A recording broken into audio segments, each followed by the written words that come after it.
ঢুকছো না মেইন গেটে দিয়ে তোমার জিকাইলো না নিবাই দিবাল ভাই উঠরাই জানে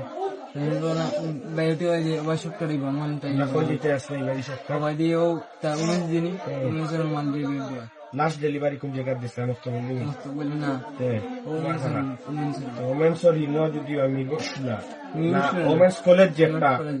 কলেজও দিছো দিয়া মেইন গেটে দিয়ে ঢুকছো তোমরা মামু পুলিশ ঢুকিয়া তোমরা ও কিতা করছো ও ভিতরে একবারে ভিতরে হামাইছো যে বর্ষা সান্দর বাড়ির শীষে দিনি ওই যে রাস্তা যে আছে মক্তবলি ভাই বারান জায়গায় হলো নিয়া তুমি তারে কিলান মারছো কিতা দিন কিলান না দিয়ে তোমার কিছু কইছে না যে মারিও না ভাই করিও না কইছে আমার কিতা কইছে নাকি তুকলা দিলাম আইছুন ভাই কিতা কইছে হো কইছে যে ভাই এটা করি না আমি তোমার টাকা দিলে তুমি ওকে খালু ইয়া তারে সাড়ে দিলে না কি কান পরে কইছে আমাকে মারার পর বাড়িতে কইছে এর বাদে তুমি অন্য জায়গাত মরি গেছে নি না